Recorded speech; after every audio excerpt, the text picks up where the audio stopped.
But you always haven't gotten the finishes to correspond with it. Today, About fucking time we got one. But today you put together a complete race. What do you take away from that?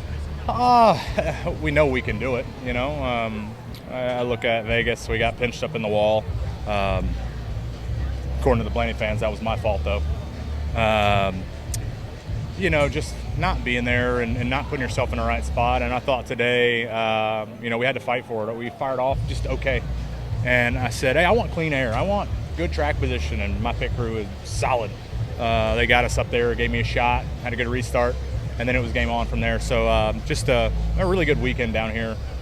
With Columbia being on board, there's such a fun sponsor and a family sponsor, and having the Boyles down here is really, really special. So gave them a good run. It seems like when they're always in the car, they have pretty decent runs. I may be looking too much into this, but you had the little run-in with Gregson and Logano there. In the past, like years past, maybe that would have kind of derailed things a little bit. You get upset, kind of fired up. Today it was like a blip, and it was like, okay, whatever, and you move forward. Is that an accurate assumption of like you just like your mentality now is just? Yeah, I mean, I look at the situations, and I'm on the outside of them, and I get fenced by the 4. Hey, thanks.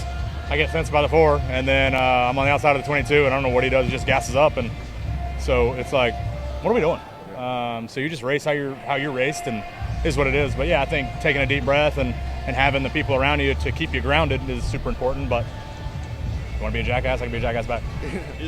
Is today a moral victory, or are there such things as moral victories in your mind? I'd say so. It's just good to come out of here with a little bit of weight off your shoulders and good points today. So, you know, I truly believe in this team and the direction that we're heading, and being at the front. I'm about tired of y'all talking about the 45 each and every week. Talk about the 23 a little bit. How validating was it to, you know, give the 5 all he could, you know, given that he was the standard here? So. Yeah, you know, if I'd known he was going to go up there and pass Bowman, I think I would have fought a little bit harder. My plan was hopefully they got to racing a little bit, but I messed up, and Bowman messed up the same way I did and gave it to him. So that's what I told him. I walked up to Bowman after. I said, we both suck. So it is what it is. All in all, good day. You talked in the pre-season. Denny, you came from the 20s to challenge for the win today. Just what more did you need in that final stage?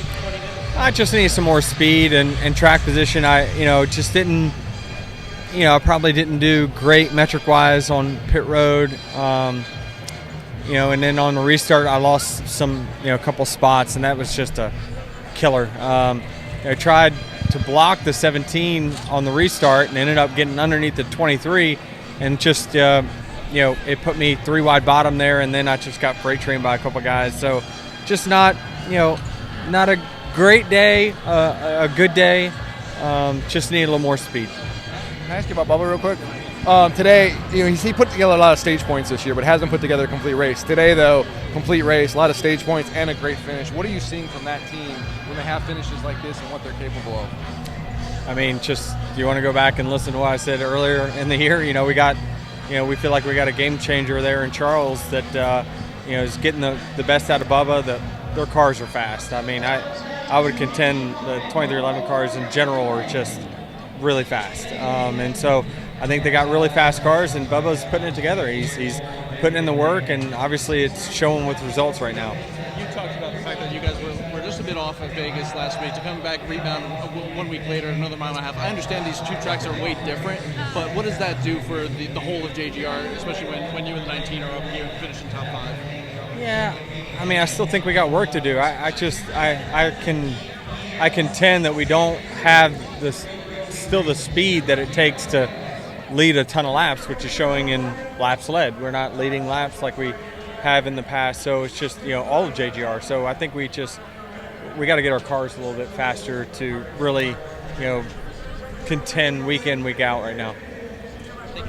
The Vivid EV Anthem is the essence of American spirit. Made with lithium battery technology, this neighborhood electric vehicle features vibrant colors, diamond stitch seats, and seats up to 6. It isn't just made in America, it's made for America. Steven Stump of FrontStretch.com here. Come back for more great racing videos, and if you like us, don't forget to hit that subscribe button.